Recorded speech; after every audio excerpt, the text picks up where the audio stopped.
Pablo Escobar का उत्थान और पतन। पाब्लो एमिलियो एस्कोबार गैविरिया का जन्म 1 दिसंबर 1949 को कोलंबिया के छोटे से शहर रियोनेग्रो में हुआ था। अपने पिता, एक किसान, और अपनी मां, एक स्कूल शिक्षक, द्वारा साधारण परिवेश में पले बढ़े एस्कोबार का प्रारंभिक जीवन विलासिता से बहुत दूर था। हालांकि छोटी उम्र से ही उन्होंने एक महत्वाकांक्षा और संसाधनशीलता का प्रदर्शन किया जो बाद में उनके जीवन को परिभाषित करेगी। एक किशोर के रूप में वह कब्रगाहों को चुराने और नकली डिप्लोमा बेचने जैसे छोटे मोटे अपराधों में शामिल होने लगा, लेकिन यह मादक पदार्थों की तस्करी की दुनिया के साथ उसकी मुठभेड़ थी जिसने उसे वास्तव में अपने रास्ते पर खड़ा कर दिया। 1970 के दशक में अमेरिका नशीली दवाओं, विशेषकर कोकीन के उपयोग में विस्फोट का अनुभव कर रहा था। अवसर देखकर एस्कोबार तेजी से बढ़ते नशीली दवाओं के व्यापार में प्रमुखता से उभर गया। उनके पहले प्रमुख व्यावसायिक उपक्रम में मारिजुआना की तस्करी शामिल थी, लेकिन उन्होंने जल्द ही कोकीन की कहीं अधिक आकर्षक क्षमता को पहचान लिया। 1970 के दशक के अंत में एस्कोबार ने एक तस्करी नेटवर्क बनाने के लिए अन्य ड्रग लॉर्ड्स के साथ साझेदारी की जो वैश्विक कोकीन वितरण पर हावी होगा। 1980 के दशक की शुरुआत तक एस्कोबार का मेडेलिन कार्टेल संयुक्त राज्य अमेरिका को लगभग 80% कोकीन की आपूर्ति कर रहा था। एस्कोबार न केवल एक समझदार व्यापारी था, बल्कि एक कुशल चालाक भी था जो अपने साम्राज्य को सुरक्षित रखने के लिए हिंसा और रिश्वतखोरी का इस्तेमाल करता था। उनकी निर्दयता प्रसिद्ध हो गई। वह खतरा पैदा करने वाले किसी भी व्यक्ति को खत्म कर देगा और उसका कार्टेल राजनेताओं, न्यायाधीशों, पुलिस अधिकारियों और आम नागरिकों सहित हजारों लोगों की मौत के लिए जिम्मेदार था। एस्कोबार ने कोकीन के राजा के रूप में ख्याति अर्जित की और इतनी संपत्ति अर्जित की कि अपने चरम पर अनुमानतः $30 बिलियन थी। एस्कोबार की दौलत ने उसे एक शानदार जीवन शैली जीने का मौका दिया। उसने खूबसूरत संपत्तियां बनाई, जिनमें कुख्यात हैसिंडा नेपोल्स भी शामिल है, जो एक चिड़ियाघर, पूल और एक निजी रनवे के साथ एक विशाल संपत्ति है। उसके धर्मार्थ दान ने उसे गरीबों का भी समर्थन दिलाया, जिससे उसे कोलंबिया के भीतर समर्थन का एक वफादार आधार बनाने में मदद मिली। जनता के लिए वह एक खलनायक और रॉबिन हुड दोनों था, जो अपनी उदारता के लिए कुछ लोगों द्वारा प्रिय था। पतन। हालांकि एस्कोबार का आतंक का राज हमेशा के लिए नहीं रहेगा। जैसे जैसे मेडेलिन कार्टेल का विस्तार हुआ, इसने कोलंबियाई सरकार और संयुक्त राज्य अमेरिका दोनों का ध्यान आकर्षित किया, जो दोनों उसे गिराने के लिए दृढ़ थे।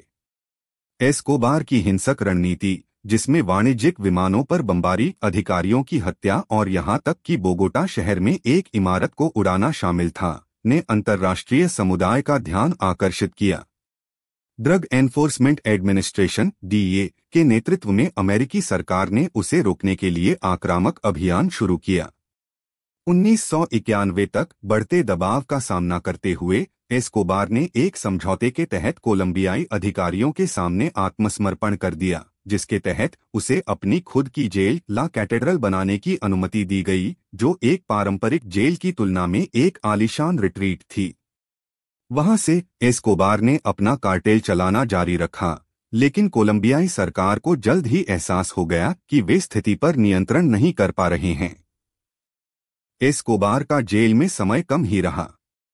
1992 में यह जानने के बाद कि सरकार उसे एक अधिक पारंपरिक सुविधा में ले जाने की योजना बना रही है, एस्कोबार भाग गया। यह अंत की शुरुआत थी। एस्कोबार अब एक बार फिर भगोड़ा बन गया था और अमेरिकी विशेष बलों द्वारा समर्थित कोलंबियाई अधिकारियों ने उसे पकड़ने के लिए एक तलाशी अभियान शुरू किया। खोज बहुत तीव्र थी और एस्कोबार को लगातार सुरक्षित घरों के बीच घूमते हुए छिपने के लिए मजबूर होना पड़ा। उसकी शक्ति कम हो गई थी, लेकिन उसका प्रभाव अभी भी मजबूत था। हालांकि उस पर दबाव लगातार बना हुआ था। 2 दिसंबर 1993 को भागने के एक साल बाद एस्कोबार को आखिरकार मेडेलिन शहर में पाया गया। अमेरिकी खुफिया और विशेष बलों की सहायता से कोलंबियाई राष्ट्रीय पुलिस ने उस पर हमला किया।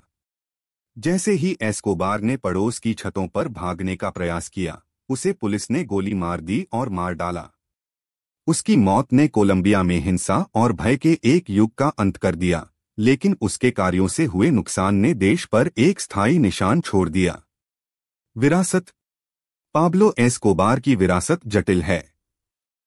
उसे इतिहास के सबसे कुख्यात अपराधियों में से एक के रूप में याद किया जाता है, जो अनगिनत मौतों और पूरे देश की तबाही के लिए जिम्मेदार है। हालांकि कुछ लोगों के लिए, विशेष रूप से कोलंबिया के गरीब नागरिकों के लिए, वह एक विवादास्पद व्यक्ति बना हुआ है, एक ऐसा व्यक्ति जो अपने कई अपराधों के बावजूद एक परोपकारी व्यक्ति के रूप में भी देखा जाता था, जो गरीबों को दान देता था और सामुदायिक परियोजनाओं को वित्त पोषित करता था। एस्कोबार की मृत्यु ने कोकीन व्यापार को समाप्त नहीं किया, लेकिन इसने मेडेलिन कार्टेल को कमजोर कर दिया, जो अंततः बिखर गया। उनकी मृत्यु के बाद के वर्षों में कैली कार्टेल जैसे अन्य कार्टेल प्रमुखता से उभरे, लेकिन कोई भी एस्कोबार की क्रूर शक्ति और प्रभाव से मेल नहीं खा सका। इस बीच कोलंबिया ड्रग व्यापार के प्रभावों से जूझता रहेगा, लेकिन एस्कोबार के पतन को संगठित अपराध के खिलाफ देश की लड़ाई में एक प्रतीकात्मक मोड़ के रूप में देखा गया। पाब्लो एस्कोबार की कहानी महत्वाकांक्षा, शक्ति, लालच और हिंसा की कहानी है।